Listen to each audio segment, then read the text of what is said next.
ക്ഷേത്ര ദർശനത്തിനായി മധുര വൃന്ദാവനത്തിലെത്തുന്നവരുടെ കയ്യിൽ നിന്ന് കുരങ്ങുകൾ സാധനങ്ങൾ മോഷ്ടിക്കുന്നത് പതിവാണ്. സാധാരണയായി ഭക്തരുടെ കയ്യിൽ നിന്നും കണ്ണട, തൊപ്പി, ഭക്ഷണ സാധനങ്ങൾ എന്നിവയാണ് മോഷ്ടിക്കാറുള്ളത്.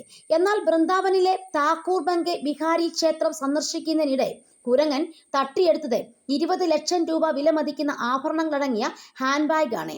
അലിഗഡിലെ വജ്രവ്യാപാരി അഭിഷേക് അഗർവാളും കുടുംബവും ക്ഷേത്രം സന്ദർശിക്കുന്നതിനിടെയാണ് സംഭവം. വെള്ളിയാഴ്ചയാണ് സംഭവം. ക്ഷേത്ര ദർശനത്തിന് ശേഷം കുടുംബത്തോടൊപ്പം വീട്ടിലേക്ക് മടങ്ങാനായി അഭിഷേക് അഗർവാൾ പാർക്ക് ചെയ്തിരുന്ന കാറിലേക്ക് നടക്കുകയായിരുന്നു. പെട്ടെന്ന് ഒരു കൂട്ടം കുരങ്ങന്മാർ ഇവർക്ക് മുന്നിലെത്തി.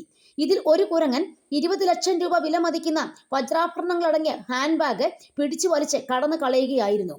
ഇതിനുശേഷം കുരങ്ങനെ ഭക്ഷണ സാധനങ്ങൾ നൽകുന്നത് പോലുള്ള പല മാർഗങ്ങളും കുടുംബം പയറ്റി നോക്കി. എന്നാൽ ശ്രമങ്ങളെല്ലാം പരാജയപ്പെട്ടപ്പോൾ കുടുംബം പോലീസിനെ വിവരം അറിയിച്ചു. പിന്നീട് കുരങ്ങനെ തിരിച്ചറിഞ്ഞ് മണിക്കൂറുകളെടുത്തുള്ള പോലീസിന്റെ പരിശ്രമത്തിനൊടുവിലാണ് ആ ശുഭവാർത്ത എത്തിയത്.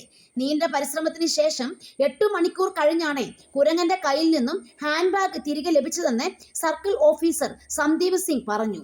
അതിനിടെ മധുര വൃന്ദാവൻ മേഖലയിൽ കുരങ്ങിന്റെ ശല്യം നിയന്ത്രിക്കാൻ ഭരണകൂടം നിരവധി നടപടികൾ സ്വീകരിച്ചു വരികയാണെന്നും പോലീസ് അറിയിച്ചു.